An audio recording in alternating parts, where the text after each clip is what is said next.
My phone was like, you knew I was low when you picked it up. You should have kept it plugged, had it plugged. You should have told her it was my sister. My phone ain't playing it. My phone know me. My phone was like, y'all ain't been on the phone that long. I just spent $500 on your. Hold on. Okay. We're having a situation over here. Oh, call me back. No, I'm done. Oh, okay. Yeah, I'm done. I just needed to sign this page. Then, meanwhile, over here eating a lollipop. And I just finished spending all this money on his mouth. I got news for you. He gonna have one sooner or later, so. Look, not right now. Not right after that 500. And then even the dentist was like, what is he doing? Is he eating a lollipop? Look, I ain't got the first child, and I can relate to that, cause we always joke about how we was like that was my dowry. You was gonna have to invest into this mouth when you got in it. Exactly. So guess what? My mouth is like the most expensive thing you're gonna have to worry about. Lucky for you, I'm not a shopper or a materialistic woman, because you would really be out of it. That's the extent of my gold digging. Fix my mouth. Right. And man, the sad part is I ain't trying to live. I just want to eat like normal people. I don't want no problems. Right. Without any sensitivity. Right. Girl, I ain't no crying person, but I done shed tears behind my mouth a couple of times in my life. I'm like, and I don't know how much you need them teeth you don't have them.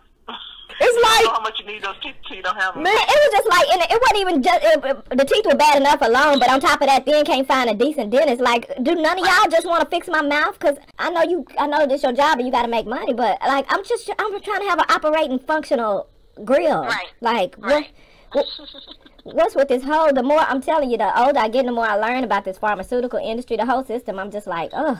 But you got to maneuver around it if you live here. You got to maneuver around it. And you got to trust them to a certain extent if you want.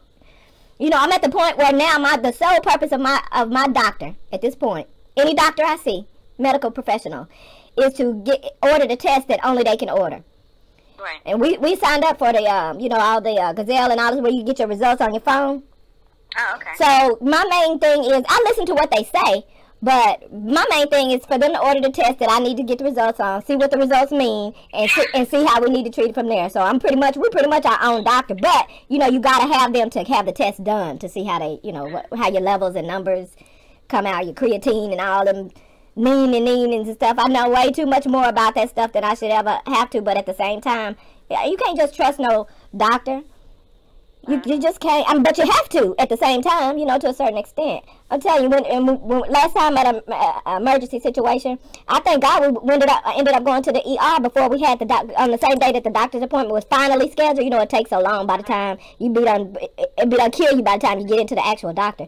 So it did get bad, and we ended up going to the ER that morning. So they released him enough to where he could get those results and take them to his actual doctor's appointment. He had the same day at 2 o'clock, right? So he made it to that appointment. Do you know that sucker? First of all, he's basically said, well, you're fine. If you have range of motion, I wouldn't worry.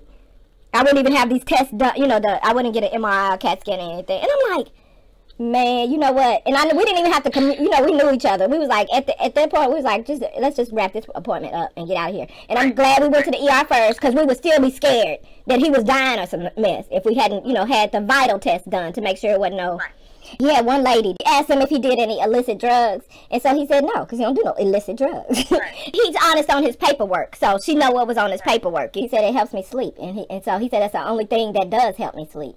And he was clear to her. It's the only thing that does help me sleep. And so she was so distraught about him doing that. So she really encouraged him to stop. And she said, girl. So she said she could prescribe him some a sleeping prescription. Girl, I was like, oh my God. So don't use the only thing that helps you and has no side effects and doesn't affect your functionality, but let me prescribe you this sleeping pill that we already know all the side effects, because they give you about 5 minutes worth of them on the commercials. And I was just like, I was like, and all of us, like the way the world has been brainwashed, you know what I mean? So I was like, wow. And it didn't end there. So an assistant came in and wanted something or something. They slept on something. They did something wrong with some paperwork, right? Well, he thought she said, do you drink coffee? And so she was like, well, does she drink coffee? And so the doctor was like, oh yeah, I need my coffee, like a lot of people, they need their caffeine, they need their coffee. And so he was like, no, I was saying your assistant, you know, maybe your assistant, you know, they kind of slept, you know, made a mistake because maybe she just needed a coffee. You know, he was giving the benefit of that. Maybe she just needed a coffee. But her answering like that when she said, you know, oh, yeah, I need my coffee or whatever. I'm like, this heifer is not only trying to prescribe him a prescription that's going to slowly kill him, but she herself is addicted to caffeine.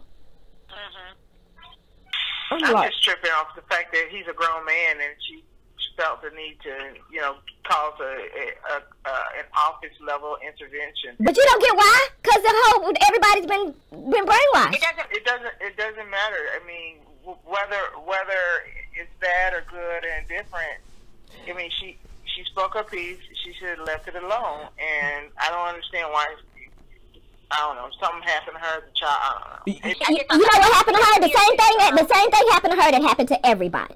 Everybody was told that it will kill your brain cells. This is your drug. This is your brain. This is your brain on drugs, which it is. But that's not the same kind of drug. Is what they want you to think it is. They're trying to put it in the that level 2. You know. Even if it is, he's a grown man.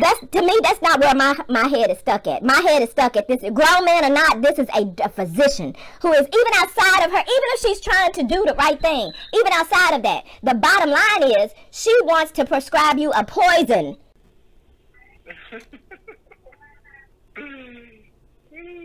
Before she will let you hit a little something that'll help you sleep. You ain't even trying to go out in public and be lit. You literally do it and go to sleep and get the rest that you need that you can't normally get.